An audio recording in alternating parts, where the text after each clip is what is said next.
है आप सबका हमारी यूट्यूब चैनल हिंदी ज्ञान श्रृंखला में।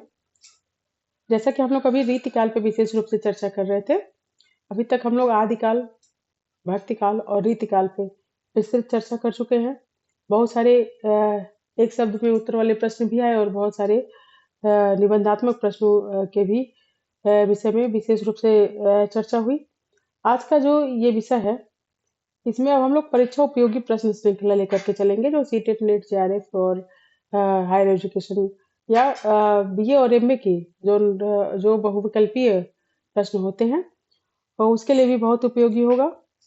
तो आज से जो हम लोग ये श्रृंखला शुरू करेंगे, वो परीक्षा उपयोगी प्रश्न की श्रृंखला शुरू करेंगे। चलिए शुरू करते हैं। ये जो प्रश्न श्रृंखला है, इसमें भी हम एक शब्द में ही उत्तर आप लोग को बताएंगे। आप लोग का जो बहुविकल्पीय प्रश्न होता है, उसी का ये प्रतिरूप है, लेकिन इसमें एक शब्द में उत्तर देंगे, 4 ऑप्शन नहीं देंगे, ताकि कोई कंफ्यूजन की स्थिति न रहे। आप लोगों का कॉन्सेप्ट काफी क्लियर हो जाएगा इससे। चलिए शुरू करते हैं। देखिए, इसमें पहला प्रश्न जो है वह है, कालक्रम की दृष्टि से सबसे पुराने कवि कौन है? कालक्रम की दृष्टि से सबसे पुराने कवि सरहप्पा है। अगला देखिए, हिंदी साहित्य का अतीत कितने भागों में विभाजित है? हिंदी साहित्य का अतीत इतिहास ग्रंथ जो है वह 2 भागों में विभाजित है। अगला प्रश्न देखिए, हिंदी साहित्य का अतीत ग्रंथ के लेखक कौन है? हिंदी साहित्य का अतीत ग्रंथ जो है, इतिहास ग्रंथ, उसके लेखक विश्वनाथ प्रसाद मिश्र जी हैं। अगला प्रश्न देखिए, हिंदी साहित्य का आधा इतिहास, इस इतिहास ग्रंथ के लेखक कौन है? इस इतिहास ग्रंथ के लेखक सुमन राज हैं। अगला प्रश्न देखिए, हिंदी साहित्य का आधा इतिहास या इस ग्रंथ के ये ग्रंथ जो है वो किस सन में प्रकाशित हुआ? हिंदी साहित्य का आधा इतिहास, जो इतिहास ग्रंथ है, वह सन 2003 में प्रकाशित हुआ है। देखिए, आपको मैं जिस ग्रंथ के बारे में बताऊंगी, उसके प्रकाशन काल या वो कितने भागों में विभाजित है या उसके लेखक कौन है, मैं एक साथ उस प्रश्नों को रखती हूँ, ताकि किसी भी एक ग्रंथ के जो प्रकाशन काल है या जो उसके रचना कार है, या इसके साथ ही किस सन में प्रकाशित हुआ, ये सारे प्रश्न एक साथ होने से आप लोगों को स्थिति पूरी क्लियर हो जाएगी, कंफ्यूजन की स्थिति नहीं रहेगी। अगला प्रश्न देखिए, पाहुड़ दोहा के रचनाकार कौन थे? पाहुड़ दोहा के रचनाकार राम सिंह जी थे। अगला प्रश्न देखिए, अपभ्रंश भाषा का प्रथम कवि किसे माना जाता है? अपभ्रंश भाषा का प्रथम कवि स्वयंभू को माना जाता है। अगला प्रश्न, संध्या भाषा का प्रयोग किस संप्रदाय के कवियों ने किया? संध्या भाषा का प्रयोग जो है वह सिद्ध संप्रदाय के कवियों ने किया था। हिंदी साहित्य का सुबोध इतिहास, इस इतिहास ग्रंथ के लेखक कौन है? हिंदी साहित्य का सुबोध इतिहास ग्रंथ के लेखक डॉक्टर गुलाब राय हैं। अगला देखिए, चंद्रधर शर्मा गुलेरी ने पुरानी हिंदी का प्रथम कवि किसे माना है? डॉक्टर चंद्रधर शर्मा गुलेरी ने पुरानी हिंदी का प्रथम कवि राजा मुंज को माना है। अगला प्रश्न, मिश्र बंधुओं ने आदिकाल की अंतिम सीमा कब तक मानी है? मिश्र बंधुओं ने आदिकाल की अंतिम सीमा जो है वह 1387 ईस्वी तक मानी है। अगला प्रश्न देखिए, हिंदी साहित्य के आदिकाल को किस विद्वान ने वीरकाल नाम दिया है? हिंदी साहित्य के आदिकाल को आचार्य विश्वनाथ प्रसाद मिश्र ने वीरकाल नाम दिया है। अगला प्रश्न देखिए, अपभ्रंश साहित्य में अभिमान मेरु के उपनाम से कौन से कवि प्रसिद्ध हैं? अपभ्रंश साहित्य में अभिमान मेरु के नाम से पुष्पदंत प्रसिद्ध हैं। पुष्पदंत को अभिमान मेरु उपनाम दिया गया था। अगला प्रश्न देखिए, हिंदी साहित्य का उद्भव काल, इस ग्रंथ के लेखक कौन है? हिंदी साहित्य का उद्भव काल, इस इतिहास ग्रंथ के लेखक वासुदेव सिंह जी हैं। अगला प्रश्न देखिए, आधुनिक हिंदी साहित्य की भूमिका किस लेखक का इतिहास ग्रंथ है? आधुनिक हिंदी साहित्य की भूमिका ग्रंथ के लेखक लक्ष्मी सागर वार्ष्णेय हैं। अगला प्रश्न, हिंदी आधुनिक हिंदी साहित्य की भूमिका किस सन में प्रकाशित हुई? आधुनिक हिंदी साहित्य की भूमिका जो है वह 1952 में ईस्वी में प्रकाशित हुई। अगला प्रश्न देखिए, स्वयंभू को हिंदी साहित्य का आदि कवि किस आलोचक ने घोषित किया है? स्वयंभू को हिंदी साहित्य का आदि कवि राजकुमार वर्मा ने घोषित किया है। अगला देखिए प्रश्न, महामुद्रा वज्रगीत किस कवि की कृति है? महामुद्रा वज्रगीत जो है वह समर्पा की कृति है। अगला प्रश्न, विवेक मार्तंड किस संप्रदाय का ग्रंथ है? विवेक मार्तंड जो है वह नाथ संप्रदाय का ग्रंथ है। अगला प्रश्न देखिए, आचार्य रामचंद्र शुक्ल ने हिंदी का प्रथम महाकाव्य किस ग्रंथ को माना है? आचार्य रामचंद्र शुक्ल ने हिंदी का प्रथम महाकाव्य पृथ्वीराज रासो को माना है। अगला प्रश्न, प्रसिद्ध इतिहास ग्रंथ मिश्र बंधु विनोद का चौथा भाग किस सन में प्रकाशित हुआ? मिश्र बंधु विनोद का चौथा भाग जो है वह 1934 ईस्वी में प्रकाशित हुआ। अगला प्रश्न देखिए, नजरान ए हिंद किस कवि की काव्य कृति है? नजरान ए हिंद जो है वह अबुल हसन की काव्य कृति है। अगला प्रश्न, राउल बेल एवं संदेश रासक किस प्रकार के काव्य हैं? राउल बेल एवं संदेश रासक जो है वह श्रृंगारिक लौकिक काव्य है। अगला प्रश्न देखिए, विजयपाल रासो किसकी रचना है? विजयपाल रासो जो है वह नल सिंह की रचना है। अगला प्रश्न, चंद्रधर शर्मा गुलेरी की 1921 ईस्वी में पुरानी हिंदी शीर्षक से लेखमाला किस पत्रिका में प्रकाशित हुई? चंद्रधर शर्मा गुलेरी की 1921 ईस्वी में पुरानी हिंदी शीर्षक लेखमाला जो है वह नागरिक प्रचार पत्रिका में प्रकाशित हुई। अगला प्रश्न देखिए, हिंदी साहित्य में नक्सिक वर्णन परंपरा का आरंभ किस ग्रंथ से माना जाता है? हिंदी साहित्य में नक्सिक वर्णन परंपरा का आरंभ राउल बेल ग्रंथ से माना जाता है। अगला प्रश्न देखिए, कीर्तिलता का प्रधान रस क्या है? कीर्तिलता का प्रधान रस जो है वह वीर रस है।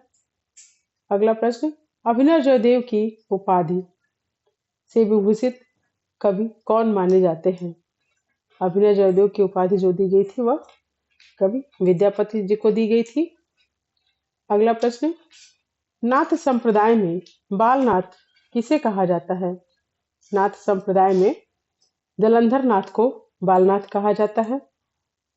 अगला प्रश्न, गोरखनाथ के गुरु कौन माने जाते हैं? गोरखनाथ जी के जो गुरु थे वो मत्स्येंद्र नाथ जी हैं।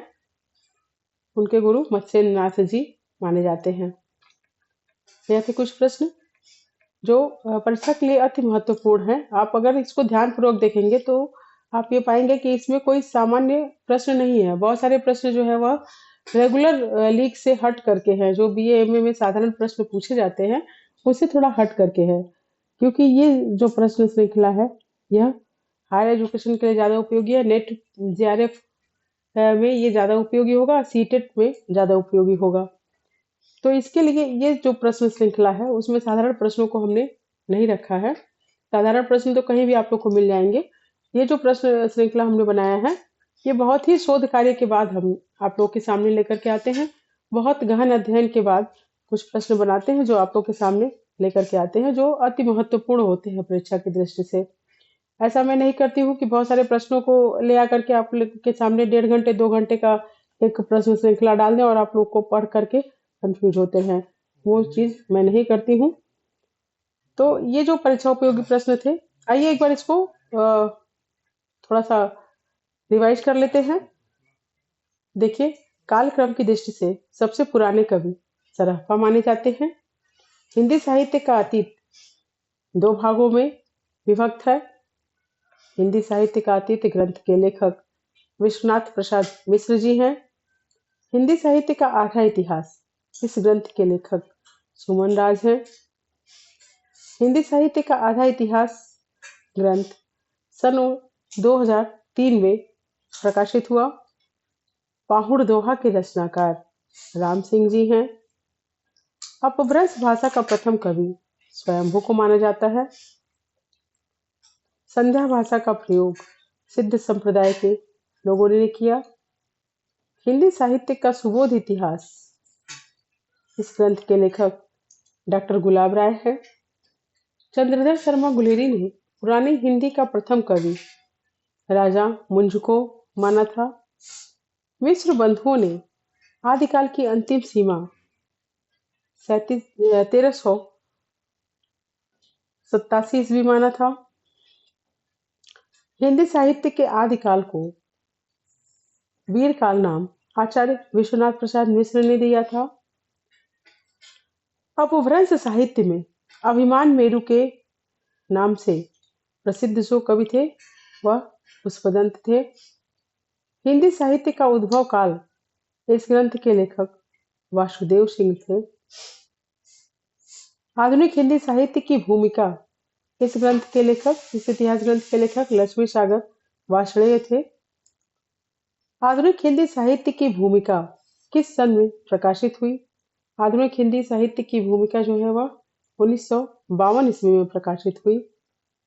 स्वयंभू को हिंदी साहित्य का आदि कवि किस आलोचक ने माना था? स्वयंभू को हिंदी साहित्य का आदि कवि राम कुमार वर्मा जी ने माना था।